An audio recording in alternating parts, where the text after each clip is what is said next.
Welcome everybody to another review, and this time I'm gonna talk about Corsair K90. It's advertised as mechanical keyboard, even though it is a hybrid keyboard, but I will come to that later.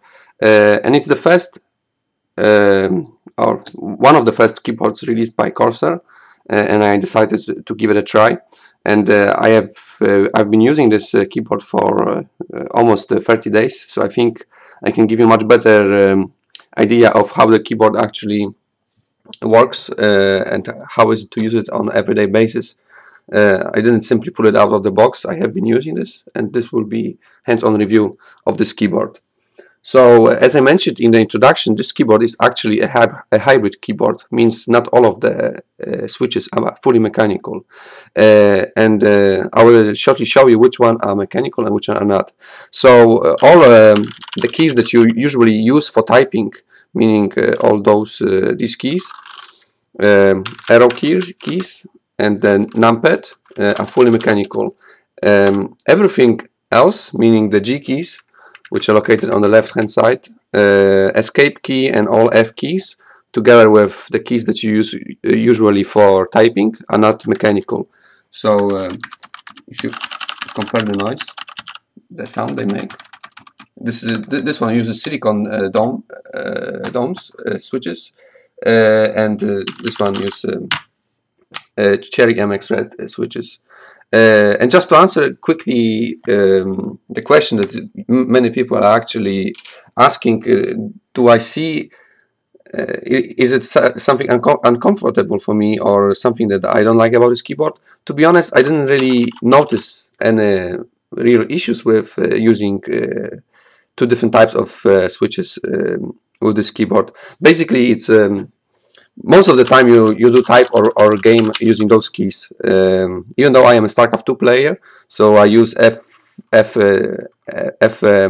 keys to actually switch between locations and the camera, and also of course I use escape or delete button, home, end. So it would be nice if Corsair would make it fully mechanical, but I think to be honest, I didn't notice any issues at all with switching between those two, even though the feel is completely different. So I removed the key cap, and you can see that this is actually MX Cherry Red switches. And what I really like about the keycap is it looks like it's going to be very durable, and yeah, the signs are made by laser, and you can see that the keycap is really deep. So meaning unlikely the keycaps will spring off like it happens with other mechanical keyboards, that they can actually just spring out, and you have to reattach it manually. So I gave some pretty intensive gaming sessions to this keyboard, and I didn't notice any issues at all. So speaking of speaking about Cherry Red switches, MX Cherry Red switches, I really like them. This is my first mechanical keyboard, and I moved from Logitech G510, and compared to dome switches, it's another experience. I think I type around 10% faster, and also the feel of and the pleasure that you get out of typing is at another level. It's you cannot compare those two switches. And red switches have no tactile feedback, but I didn't notice any problems whatsoever with this. It also has no clicky noise, as opposed to Black Widow from Razer. There you have some really clicky noise. So if you think about some typing keyboard that will not irritate your colleagues in the office, I think this is a really good choice. You can hear that not that clicky as other mechanical keyboards, and this is really great. This keyboard also has a window button, which I enjoy a lot. I like Windows R shortcut for running the run command. So this is really great.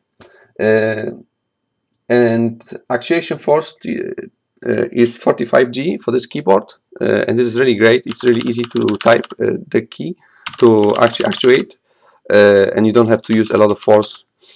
So I think this keyboard is really comfortable for longer typing sessions. And it has 20 key rollover, so if you play some kind of games that you really need to press 20 key at the same time, or 20 keys will be registered. So this is a nice feature, even though it is actually a USB keyboard. And also what I do like about this keyboard is it uses really high keycaps. So you can see that there is some space between the key and the bottom of the keyboard, and this looks really nice with the free level backlight.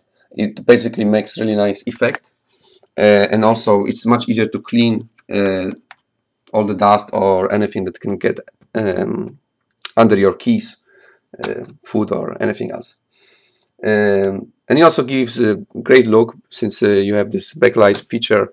And if you I'm gonna make another shot of in the night, and you will see that actually it makes it really distinct to see where each key ends and where another one begins, and it also just makes nice aesthetic look to this keyboard. So another feature to mention is that actually the G keys located on the left side of the keyboard are on a little bit lower level than the rest of the keys. And I can just show you quickly how it looks like. So you can see that these keys are actually, I would say, fair amount of space lower than the rest of the keys. So it's gonna be really difficult to click the escape button, which is this one, with G3 button, which is this one. And this is what pretty often happened with another keyboard, my Logitech G510. I pressed G3 instead of escape button, so actually I had to program all G3 button in all three modes to behave like escape button. And also you have the three modes which you can switch here, so you can have lots of markers. You have 18 keys, and you can have 3 different modes, and also you can record on the fly with this button. Unfortunately, I didn't install the software yet for this keyboard because it's still in beta, and I have heard that there are some issues with it, so I decided not to install this. But I will once the drivers will be stable, and I don't even miss it that much because I don't use it's not allowed in StarCraft 2, and this is the game that I mostly play. So besides that, there's some really nice volume control here made of aluminum. This feels so well. It's really quality stuff that we get for the bucks that we paid. Also mute button. Then you have stop, play, next, and forward, backward and forward button.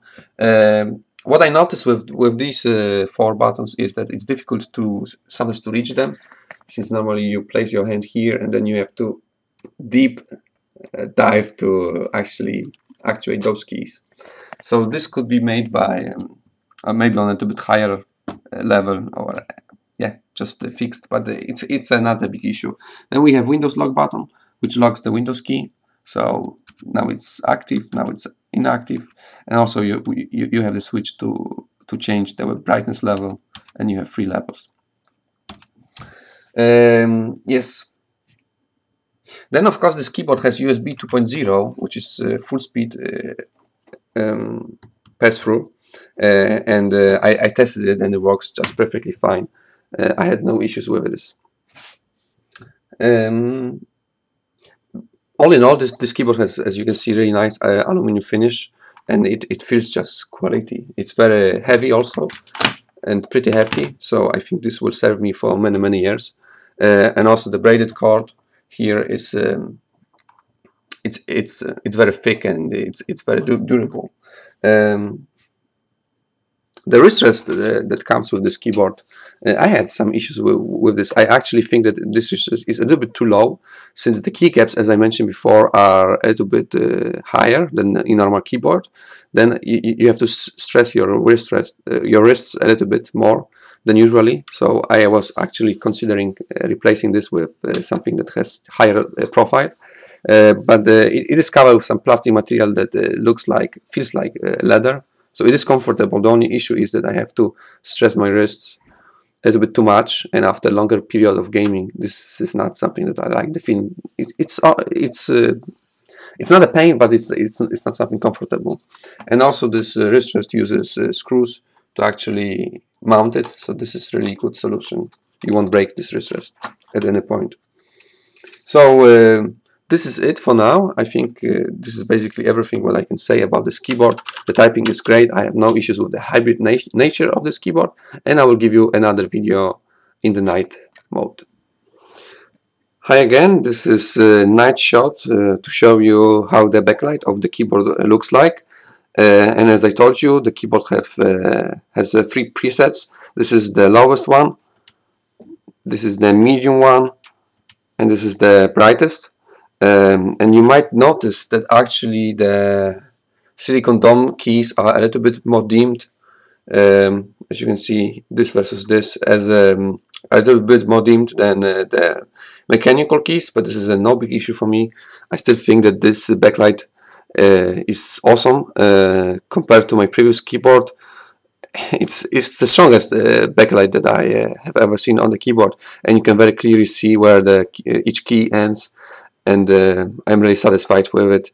And also, as you can notice, you have G buttons. They're also backlit, and also the free settings apply to them as well. Also, the macro controllers have backlight. So if you switch, then they also have this backlight, and also the Windows key if it's activated or deactivated, as well as the media controls. And also, if you activate the caps lock, then you have white backlight as well. Num lock and scroll lock have also a backlight. And even if I activate my LED, I have LED backlit table, so even if I activate it, as you can see, it's still very visible. So this keyboard is basically perfect for night sessions. And this will wrap up this review. All in all, I am really satisfied with this keyboard, and I see no issues with it whatsoever, besides the wrist rest, which I'm not that fond of. But if you have any questions regarding this keyboard, or if you would like to make a specific video about this keyboard, then just leave the comment below and I will answer this as soon as I can. So take care, guys.